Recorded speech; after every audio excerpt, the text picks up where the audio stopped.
Bienvenidos a un seminario más de la doctrina del santuario.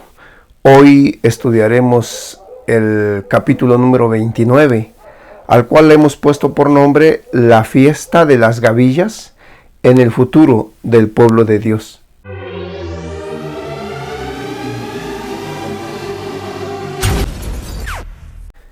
Como ya lo hemos estudiado en capítulos anteriores, la fiesta de las gavillas, llamada también la fiesta de las primicias, era la tercera fiesta que en un orden establecido por Dios celebraban los israelitas.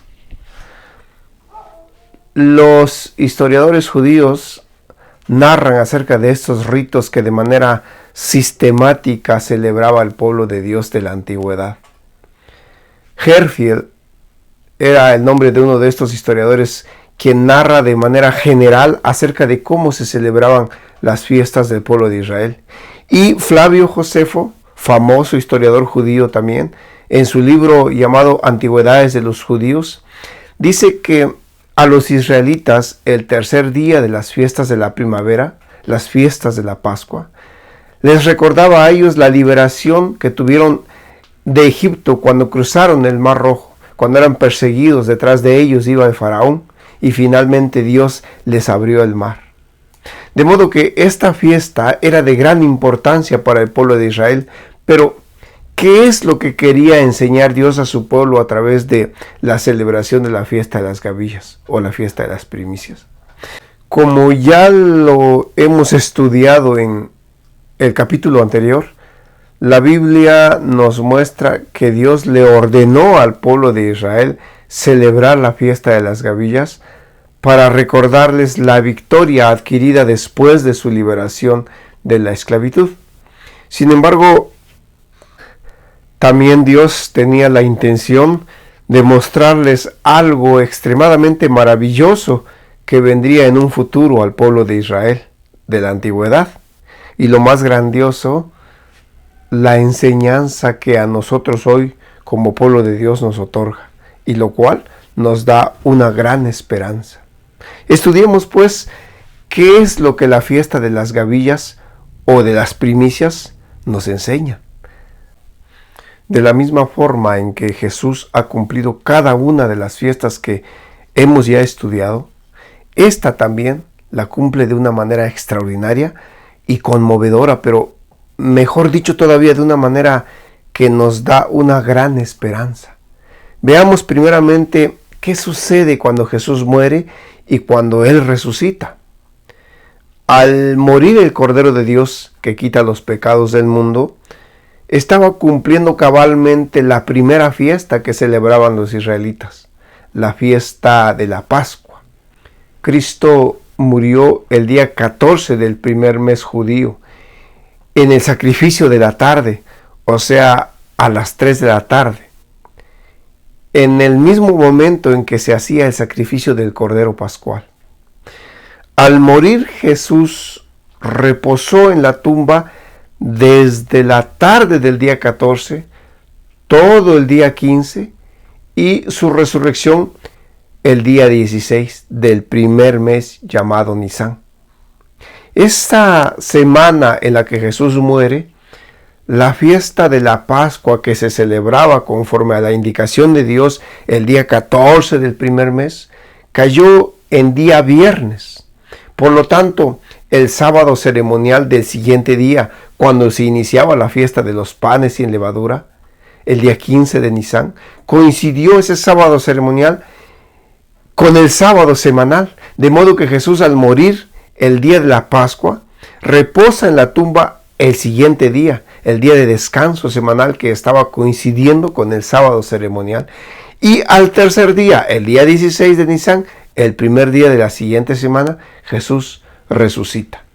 Todo esto está presentado por el lavacro en el atrio que representa la muerte y resurrección de Cristo, en el atrio del santuario.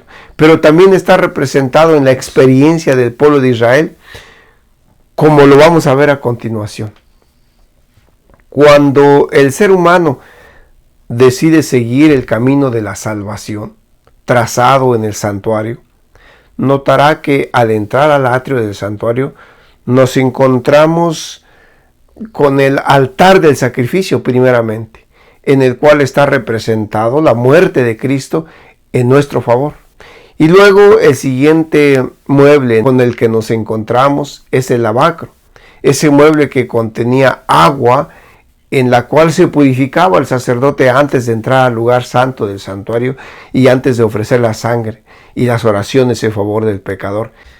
Y de acuerdo a lo que escribe San Marcos en el capítulo 16 de su libro, en el verso 16, el lavacro es símbolo de nuestra muerte al pecado y la resurrección a una nueva vida. Es símbolo de que aceptamos la muerte de Cristo en nuestro favor.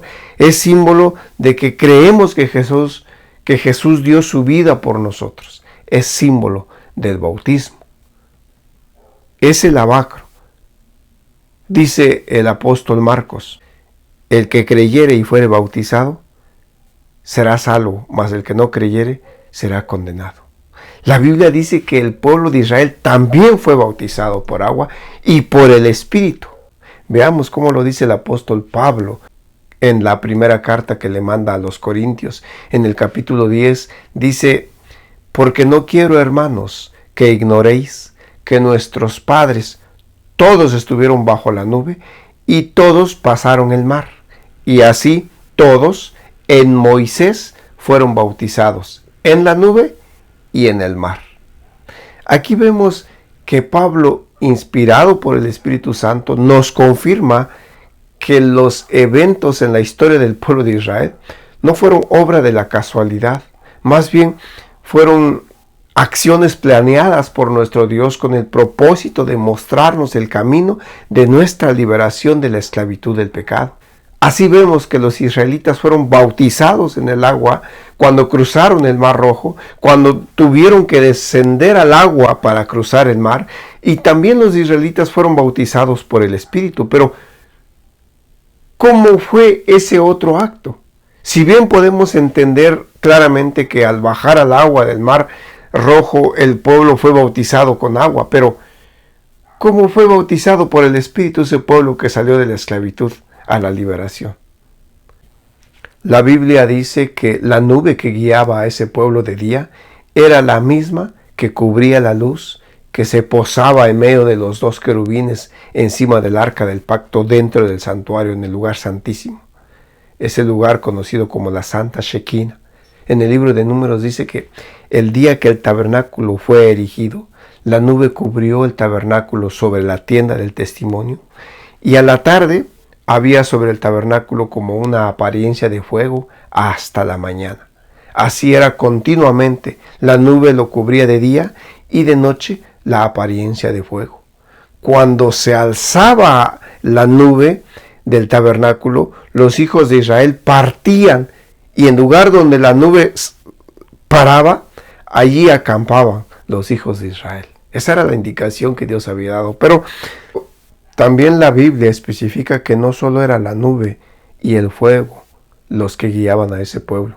Había algo mucho más importante que ese fuego y que esa nube. Veamos cómo lo explica la palabra de Dios.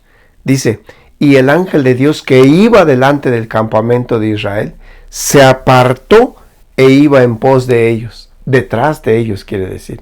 Y asimismo la columna de nube que iba delante de ellos se apartó y se puso a sus espaldas. E iba entre el campamento de los egipcios y el campamento de Israel.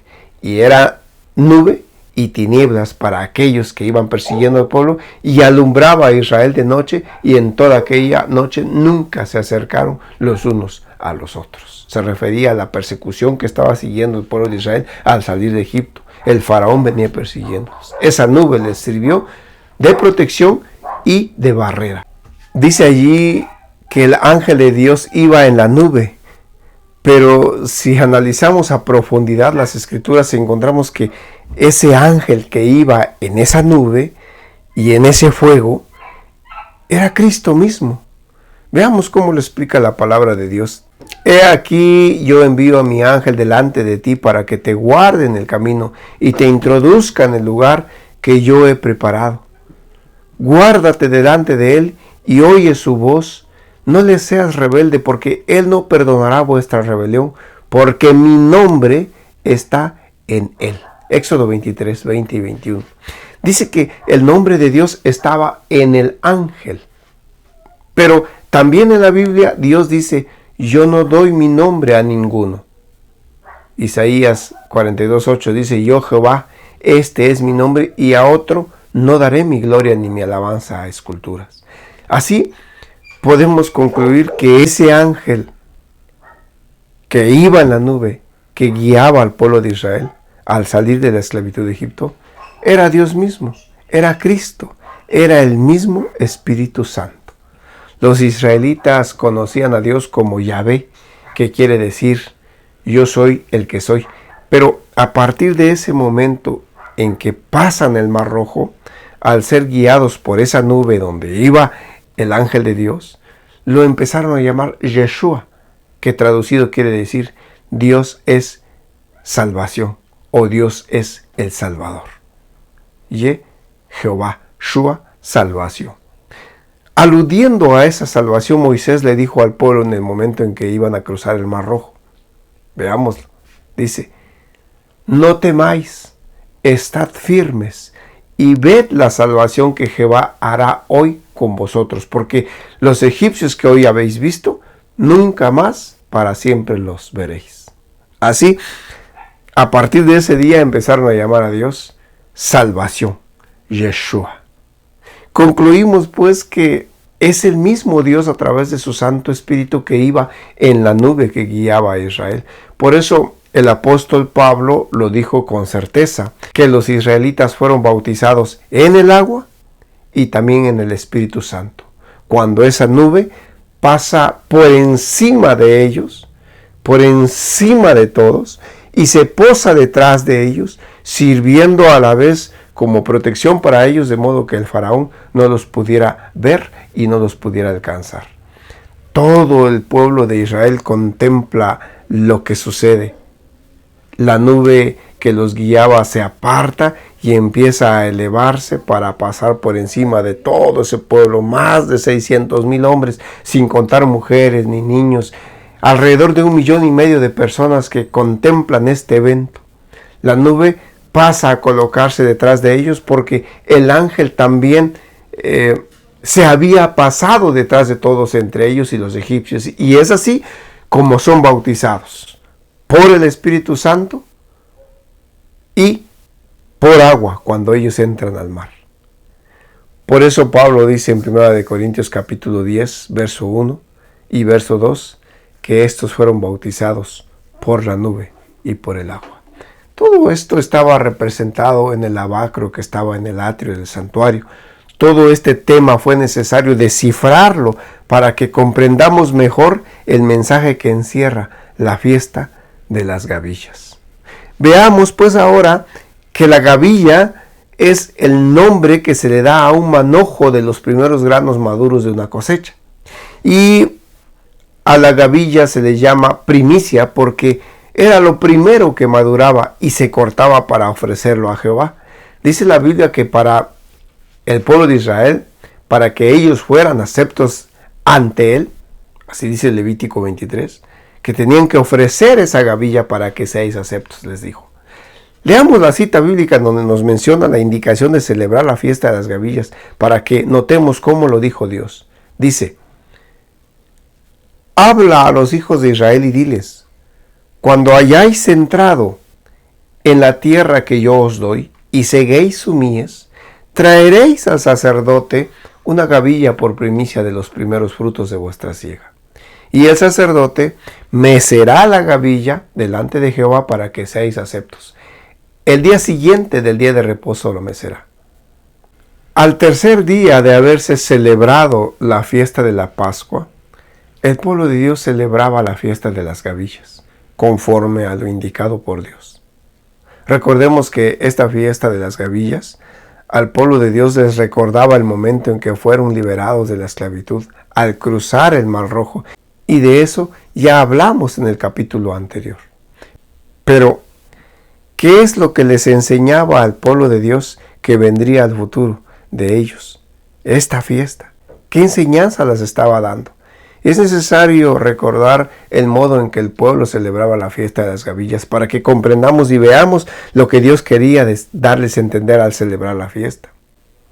El día en que el Cordero Pascual era sacrificado, a la misma hora, los sacerdotes marcaban el terreno de donde se tomaría la gavilla que 3 días después se llevaría al atrio conforme al mandato de Levíticos.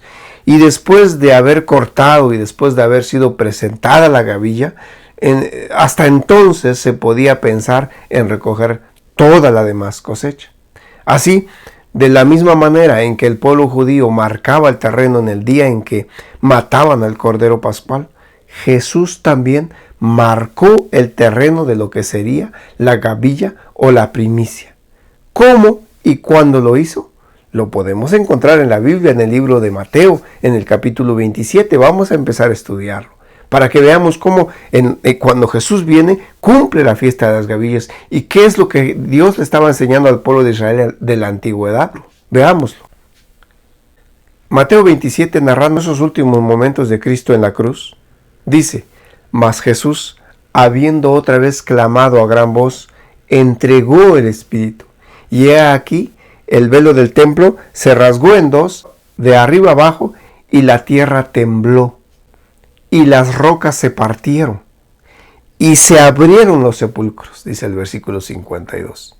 Aquí estamos notando que la historia bíblica nos narra que cuando Cristo clamó: en tus manos encomiendo mi espíritu, murió, e inmediatamente hay un terremoto y se abren los sepulcros, dice. Pero la historia bíblica sigue narrando que hubo otro terremoto, pero en el día de la resurrección. Y con este otro terremoto salieron de sus tumbas una muchedumbre de personas, a los cuales los describe como santos, que habían dormido o que habían fallecido y que estaban sepultados. Estos resucitaron inmediatamente después de que Cristo Jesús había resucitado esa mañana. Veamos cómo lo dice la Biblia. En el mismo libro de Mateo, ahora en el capítulo 28, dice que pasado el día de reposo, al amanecer el del primer día de la semana, vinieron María Magdalena y la otra María a ver el sepulcro. Y hubo un gran terremoto porque un ángel del Señor descendió del cielo y llegando removió la piedra y se sentó sobre ella. Y en el capítulo 27, hablando de ese momento de la resurrección, dice: y se abrieron los sepulcros, y muchos cuerpos de santos que habían dormido se levantaron. Y saliendo de los sepulcros, dice el versículo 53, después de la resurrección de él, vinieron a la santa ciudad y aparecieron a muchos. Mateo 27, 52, 53. Cristo resucitó de los muertos como primicia de aquellos que dormían. El apóstol Pablo, en una de sus cartas, también menciona el hecho y dice en 1 Corintios capítulo 15, mas ahora Cristo ha resucitado de los muertos, primicia de los que durmieron es hecho, pero cada uno en su debido orden. Cristo, las primicias, luego los que son de Cristo en su venida. Cristo es la primicia de todo lo que viene después, así como las gavillas eran la primicia de todo lo que después sería la cosecha. De igual manera, Cristo fue la primicia de todos los que resucitaremos en el Señor en su segunda venida. Esa es nuestra esperanza y eso es lo que nos enseña la palabra de Dios respecto a la resurrección de Cristo. Cristo resucitó de los muertos como primicias de aquellos que dormían. Está representado en las gavillas y su resurrección se presentó en el mismo día en que las gavillas eran presentadas ante la presencia de Dios, el mismo día en que el pueblo de Israel de la antigüedad celebraba la fiesta de las gavillas. Durante más de 1000 años se había realizado esta ceremonia simbólica. Se juntaban las primeras espigas del grano maduro de los campos de la mies y se agitaba la gavilla de las primicias como ofrenda de agradecimiento delante de Jehová el segundo día de la fiesta de los panes sin levadura, o sea, el día 16 de Nisan. No podía ponerse la hoz para cortar la cosecha antes de que esa ofrenda fuese presentada. La gavilla dedicada a Dios representaba la mies. Así también Cristo, la primicia, representa la gran mies espiritual que ha de ser juntada para el reino de Dios. Su resurrección es símbolo y es garantía de la resurrección de todos los muertos, porque si creemos que Jesús murió y resucitó, así también debemos creer que Dios traerá con Jesús a los que durmieron en él, dice el apóstol Pablo. Al resucitar, Cristo sacó de la tumba a una multitud de cautivos. Sí, una multitud de cautivos del pecado. Fueron libertados con la resurrección ese día en que Jesús resucita, pero solo como una primicia de lo que será la gran cosecha. Mateo en el capítulo 27, en el versículo 52, lo sustenta diciendo que muchos fueron los que resucitaron, a los cuales les llamamos cautivos porque estaban cautivos de la muerte. El terremoto ocurrido en ocasión de la muerte de Cristo había abierto sus tumbas y cuando Jesús resucitó salieron con él. El terremoto que marcó su resurrección los expulsó fuera también a los muertos que resucitaron con Cristo. Eso es lo que nos explica el libro de Mateo. Esto es lo que dice la Biblia en el libro del Evangelio de Mateo, en los capítulos 27 y 28.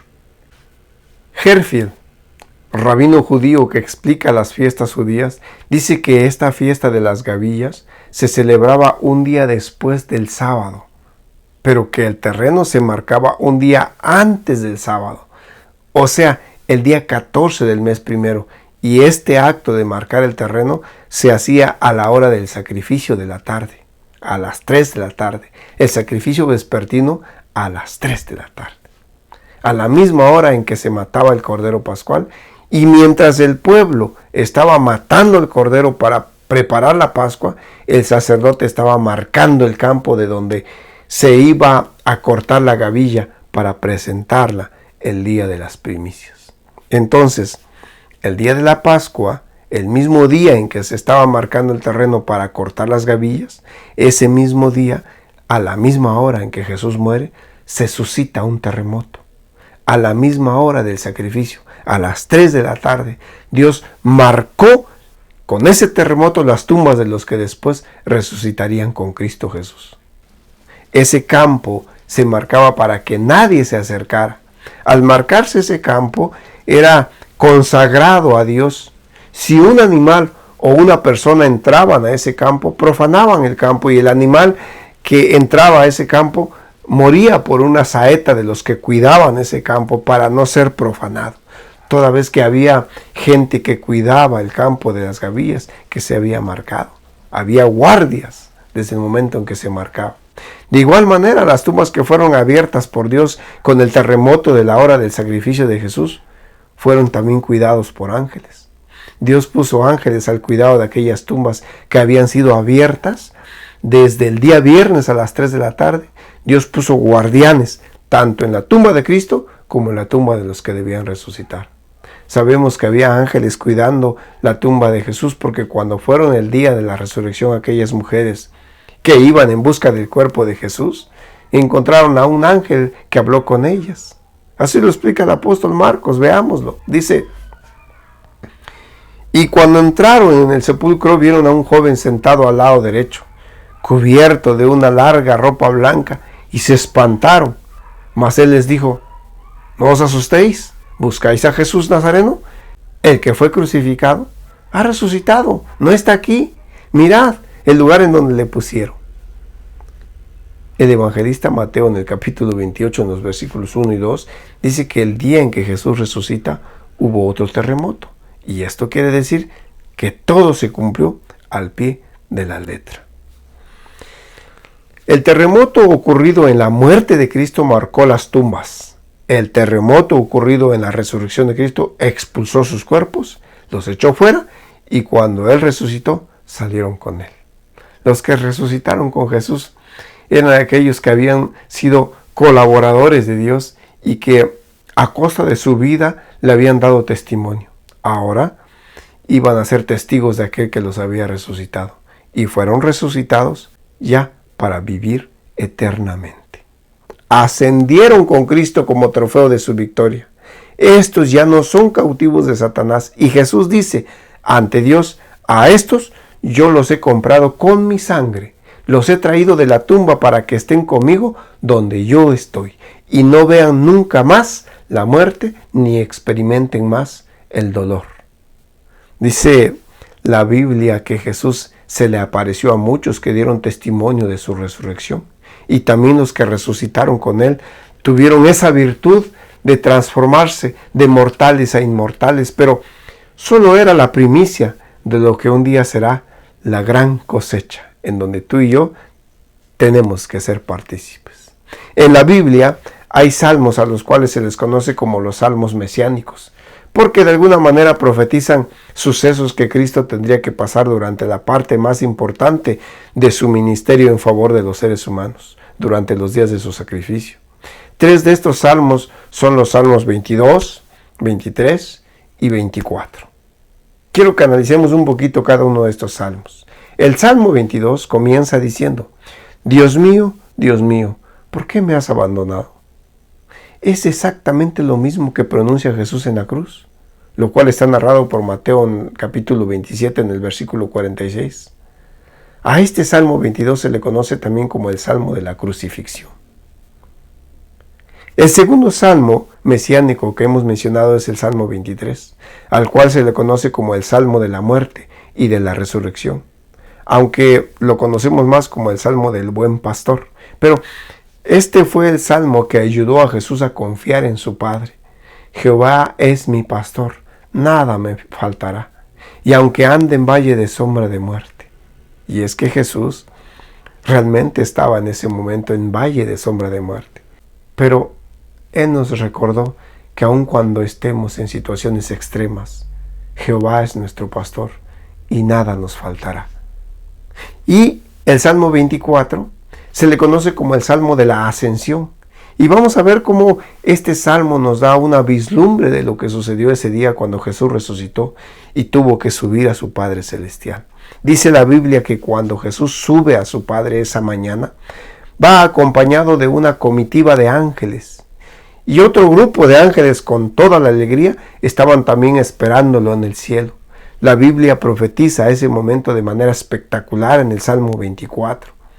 Ese domingo cuando Jesús ascendió al cielo con la comitiva de ángeles que le acompañaron, más los que le recibieron, todo el cielo estaba esperando para darle la bienvenida. Mientras ascendía, iba delante, y la multitud de cautivos libertados en ocasión de la resurrección le seguía. La hueste celestial, con aclamación de alabanzas y cántico celestial, acompañaba al Señor. Miles y miles de ángeles lo acompañaban y cantaban el Salmo 24 diciendo: Alzado puertas vuestras cabezas y alzaos vosotras, puertas eternas, y entrará el Rey de Gloria. Gozosamente los centinelas de las puertas de la santa ciudad también cantaban: ¿Quién es este Rey de Gloria? Jehová el fuerte y valiente, Jehová el poderoso en batalla. Alzado puertas vuestras cabezas y alzaos vosotras puertas eternas, y entrará el Rey de Gloria. Nuevamente los centinelas de las puertas de la santa ciudad cantaban: ¿Quién es este Rey de Gloria? Los ángeles de la escolta de Jesús responden: Jehová de los ejércitos, Él es el Rey de la Gloria. Entonces los portales de la ciudad de Dios se abren de par en par, y la muchedumbre angelical entra por ella en medio de una explosión de armonía triunfante. Allí está el trono de Dios, y en derredor del trono el arco iris de la promesa. Allí están los querubines y los serafines, los comandantes de las huestes angélicas, los hijos de Dios, los representantes de los mundos que nunca cayeron. Todos están allí congregados, impacientes por darle la bienvenida y adorarlo.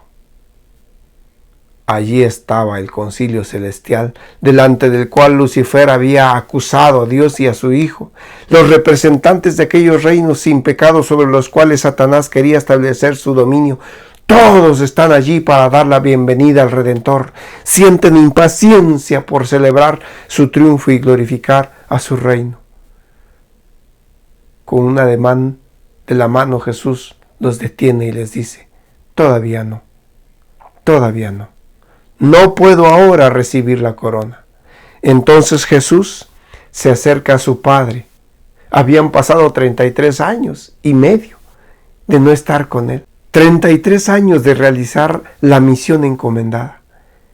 El Padre extiende sus brazos para darle la bienvenida a su Hijo. Pero Jesús entra en la luz de su presencia y le señala su cabeza herida, su costado traspasado. Le muestra sus pies lacerados y levanta sus manos que llevan la señal de los clavos y presenta los trofeos de su triunfo que vienen con él y ofrece a Dios la gavilla de las primicias, aquellos que resucitaron con él como representantes de la gran multitud que saldrá de la tumba en ocasión de su segunda venida. Se acerca más a su Padre, ante quien hay regocijo por un solo pecador que se arrepiente.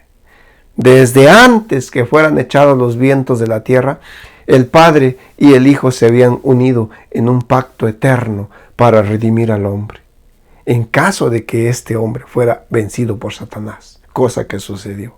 El Padre y el Hijo habían unido sus manos en solemne compromiso de que Cristo saldría garante y fiador de la especie humana. Cristo había cumplido este compromiso cuando sobre la cruz exclamó: consumado es. El pacto había sido cumplido y ahora le dice a su Padre: he hecho tu voluntad, Padre mío. He completado la obra que me has dado. He acabado la obra de la redención. Si tu justicia está satisfecha, papá, quiero saber que mi sacrificio ha sido acepto. Y escuchen esto, porque esto es conmovedor. Se acerca a su padre y le dice: mira, papá, cómo vengo. Mira mi cabeza, papá. Una corona de espinas me colocaron, papá. Me lastimaron. Y luego atravesaron mi costado con una lanza. Pusieron unos clavos, papá. Mira mis manos, papá. Mira mis manos cómo vienen. Me escupieron, me azotaron, pero todo yo lo he hecho porque hicimos un pacto que yo tenía que ir para rescatar a tus hijos en la tierra. Le muestra su frente lacerada, le muestra su costado herido, le muestra sus pies con llagas y levanta la mano mostrándole al Padre y le dice: fue suficiente, Padre mío, fue suficiente, papá. Y el Padre le contesta: fue más que suficiente, hijo mío. Tu sacrificio ha sido perfecto y es acepto delante de mí. Jesús le dice a su Padre: si mi sacrificio es acepto, papá, entonces quiero que todos estos que vienen conmigo los recibas también, para que donde yo estoy, ellos estén conmigo. Y el Padre contesta: hijo, donde quiera que tú estés, ellos estarán. Se oye entonces la voz de Dios proclamando que la justicia ha quedado plenamente satisfecha, Satanás ha sido vencido, los hijos de Cristo que trabajan y luchan en esta tierra son aceptos en el Hijo amado, cumpliéndose así la escritura que dice: el sacerdote mecerá la gavilla para que seáis aceptos delante de Jehová. Levítico 23:11. Y esto es lo que Cristo hizo cuando ascendió al cielo. La misericordia y la verdad se encontraron, la justicia y la paz se besaron, los brazos del Padre rodean a su Hijo en un abrazo largo y profundo. Entonces el Padre da la orden: adórenlo todos los ángeles del cielo. Tenía que subir ante su Padre celestial, pero no dentro del santuario, sino en la corte, en el atrio, porque la gavilla se mecía en el altar del sacrificio en el atrio. Y ahora Jesús, como nuestro sumo sacerdote, él tenía que ir a presentarse ante su Padre para ver si su sacrificio fue aceptado. Si te gustó este capítulo, te invito a que nos des un like, compartas estos seminarios y te suscribas al canal para poder llegar a muchos más y juntos encontraremos el camino de vuelta a casa.